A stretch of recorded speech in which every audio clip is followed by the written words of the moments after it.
মিষ্টি হাব মুখ্যমন্ত্রী মমতা বন্দ্যোপাধ্যায়ের একাধিক প্রকল্পের মধ্যে এটিও একটি নজরকাড়া প্রকল্প। বর্ধমানের বামচাঁদাইপুর এলাকায় 2017 সালের 7ই এপ্রিল মুখ্যমন্ত্রী মমতা বন্দ্যোপাধ্যায়ের হাত ধরে শুরু হয়েছিল মিষ্টি হাবের পথ চলা। আর বর্তমান সময়ে মিষ্টি হাব মুখ লুকিয়ে নিয়েছে। অস্তিত্ব বিপন্নতার দোরগোড়ায় দাঁড়িয়ে রয়েছে এই সরকারি প্রকল্প। মুখ থুবড়ে পড়েছে মুখ্যমন্ত্রীর স্বপ্নের প্রকল্প। পশ্চিমবঙ্গ সরকার দ্বারা প্রতিষ্ঠিত একটি ক্ষুদ্র, ছোট ও মাঝারি উদ্যোগ এই মিষ্টি হাব। পশ্চিমবঙ্গ আবাসন পরিকাঠামো উন্নয়ন সংস্থার দ্বারা এর কাজ শুরু হয় 2016 সালে। হিডকো প্রকল্পটির কথা চিন্তা করে এবং 2017 সাল থেকে তা বাস্তবায়নের কাজ শুরু করে।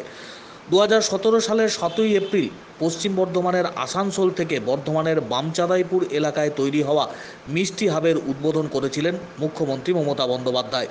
যে মিষ্টি হাব থেকে রকমারি মিষ্টি বিক্রির কথা ছিল, শুধুমাত্র মিষ্টি বিক্রি নয়, পাশাপাশি উন্নত মানের প্যাকেজিং, বিপণনের ব্যবস্থা, ক্রেতাদের আকর্ষণ এবং সুলভ মূল্যে যাতে সুস্বাস্থ্যকর পরিবেশের মধ্যে মিষ্টি পাওয়া যায়, তার জন্যই এই উদ্যোগ তৈরি করা হয়েছিল। এক ছাতার তলায় নানান রকমের মিষ্টি পাবেন ক্রেতারা, সেই উদ্দেশ্য নিয়েই তৈরি হয়েছিল মিষ্টি হাব। 2017 সালের 7ই এপ্রিল মুখ্যমন্ত্রী মমতা বন্দ্যোপাধ্যায় এই মিষ্টি হাবের উদ্বোধন করেছিলেন। বর্ধমানের উল্লাস মোড় বামচাঁদাইপুর এলাকায় অবস্থিত এই মিষ্টি হাব থেকেই নানান ধরনের মিষ্টি বিক্রি করার কাজ শুরু হয়েছিল।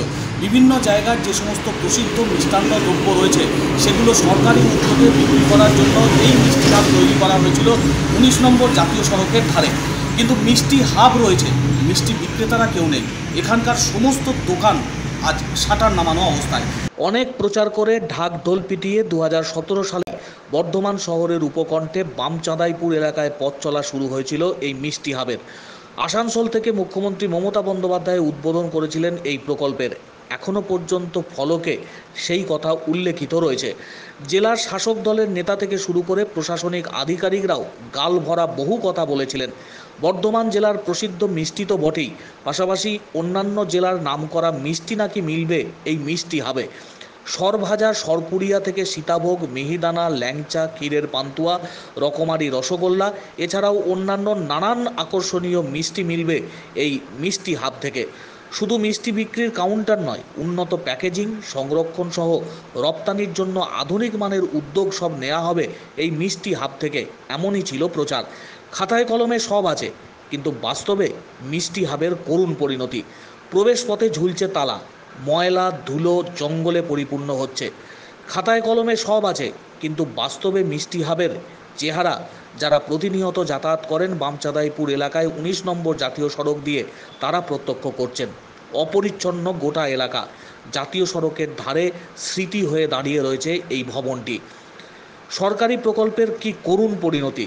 লক্ষ লক্ষ টাকা খরচ করে তৈরি করা মিষ্টি হাব বর্তমানে অস্তিত্ব হারিয়ে ফেলার দোরগোড়ায় দাঁড়িয়ে।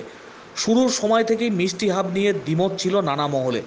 যে জায়গায় মিষ্টি হাব তৈরি করা হলো তার সম্পূর্ণ খেসারত দিতে হচ্ছে বর্তমানে।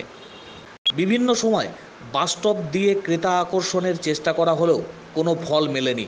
একাধিকবার প্রশাসনিক মহলে আলাপ আলোচনা হয়েছিল, কিন্তু বাস্তবে তার রূপায়ণ করা সম্ভব হয়নি। মিষ্টি হাব নিয়ে সরকারি মহলে যতটা ঢাক পেটানো হলো, বাস্তবে কাজ হলো না কিছুই। এখনও নানা বৈঠকে মুখ্যমন্ত্রী মমতা বন্দ্যোপাধ্যায় মিষ্টি হাবের কথা উল্লেখ করেন, কিন্তু তার বাস্তব চেহারা কি? ধ্বংসের মুখে দাঁড়িয়ে রয়েছে সরকারি প্রকল্প। মুখ থুবড়ে পড়েছে মুখ্যমন্ত্রীর স্বপ্নের প্রকল্প। যদিও বর্ধমান উত্তর বিধানসভা কেন্দ্রের বিধায়ক তিনি জানিয়েছেন সামগ্রিক বিষয় নিয়ে মুখ্যমন্ত্রী মমতা বন্দ্যোপাধ্যায়কে চিঠি লিখে জানাবেন। যে মিষ্টি হাবের করুণ পরিণতি এবং যে সরকারি প্রকল্প মুখ থুবড়ে পড়েছে তার পুনরুজ্জীবনের জন্য যাতে আবার পদক্ষেপ গ্রহণ করা যায়, তার জন্য উদ্যোগ গ্রহণ করা হবে বলে জানিয়েছেন বিধায়ক। তবে আদৌ আর মিষ্টি হাব বামচাঁদাইপুর এলাকায় চালু হবে কিনা তা নিয়ে রয়েছে বিস্তর প্রশ্ন। যে মিষ্টি হাব থেকে নানান রকমের মিষ্টি পাওয়ার কথা, বর্ধমানের প্রসিদ্ধ মিষ্টি থেকে শুরু করে পার্শ্ববর্তী জেলার একাধিক প্রসিদ্ধ মিষ্টি যেখানে মিলবে বলে ঘোষণা করা হয়েছিল, সেই মিষ্টি হাব অস্তিত্ব বিপন্নতার দোরগোড়ায়। যে কোনো সময় সামগ্রিক বিষয়টি মুখ লুকিয়ে নেবে। 19 নম্বর জাতীয় সড়কের বামচাঁদাইপুর এলাকার অত্যন্ত ব্যস্ততম অংশে শুধুমাত্র মিষ্টি হাবের এই বিশালাকার ভবনটি দাঁড়িয়ে রয়েছে। সরকারি প্রকল্প সম্পূর্ণরূপে বিষবাঁও জলে।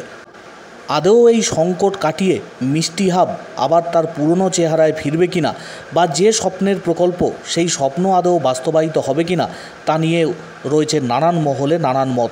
তবে যে মিষ্টি হাব থেকে মিষ্টির সৃষ্টি হওয়ার কথা ছিল উন্নত মানের বিপণনের ব্যবস্থা হওয়ার কথা, তা আজ কার্যত নেই। সৃষ্টিহীন অবস্থাতেই দাঁড়িয়ে রয়েছে মিষ্টি হাব। যে মিষ্টি হাব ঘিরে একসময় উৎসাহ উদ্দীপনা ছিল, জেলা প্রশাসনের আধিকারিকরা তারাও একাধিকবার বৈঠক করেছিলেন যাতে এই মিষ্টি হাবকে চালু রাখা যায়। কিন্তু ব্যবসায়ীদের যে সমস্ত দাবি ছিল, পরিকাঠামো উন্নয়ন, বাস দাঁড় করানোর, বাসের স্টপেজ, এই সমস্ত বিষয় সম্পর্কে আর দ্বিতীয় কোনো পদক্ষেপ গ্রহণের সেইভাবে উদ্যোগ গ্রহণ করা হয়নি। সড়ক দিয়ে হাজার হাজার মানুষজনের যাতায়াত রয়েছে।